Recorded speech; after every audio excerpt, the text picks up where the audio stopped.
Hi hello ఎట్లున్నారు? ఈరోజు వచ్చేసి బ్లౌజ్ ఎలా కట్ చేయడం నేర్పిస్తాను. బ్యాక్ పార్ట్ అండ్ చేతులు షేప్ పట్టీలు, ఫ్రంట్ పార్ట్ రేపు నేర్పిస్తాను. పొడవు తీసుకోవాలి, బ్లౌజ్ పొడవు ఎంత ఉందో తీసుకొని వెనక కప్పు పార్ట్ ఎంత ఉందో తీసుకోవాలి. ఆ కప్పు నుండి 2 మడతలు పెట్టుకొని నడుము సైజు పెట్టుకోవాలి. 2 ఇంచెస్ ఎక్స్ట్రా పెట్టుకోవాలి. మనకు ఎక్స్ట్రా బట్ట కావాలి కాబట్టి సంక చూసుకోవాలి. సంక టేప్ తోటి 2 ఇంచులు, గల్ల 3 ఇంచులు, భుజం తీసుకొని 6 ఇంచులు సంక భాగం తీసుకోవాలి. ఇప్పుడు కట్ చేసుకోవాలి. నీట్గా కట్ చేసుకొని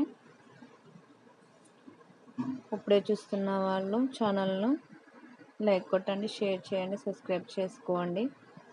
ఇప్పుడు ఆది బ్లౌజ్ తోటి చేతులు కట్ చేయడం.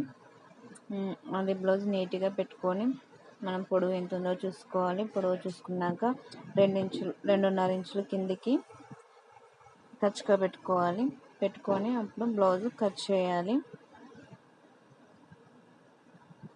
కట్ చేసుకొని సంక బ్లౌజ్ కుట్టేటప్పుడే లో సంక తీసుకోవాలండి. ఇప్పుడు షేప్ పట్టి తీసుకుంటున్నాను. షేప్ పట్టి తీసుకొని ఇప్పుడు ఆది బ్లౌజ్తో హుక్స్ పట్టి తీసుకోనండి. ఎప్పుడు షేప్ పట్టి తీసుకోకూడదు.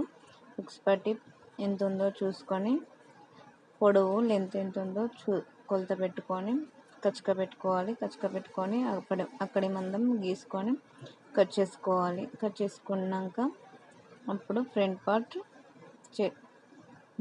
బ్యాక్ పార్ట్ చేతులు షేప్ పట్టి ఎలా చేయాలో నేర్పించుకోవాలి.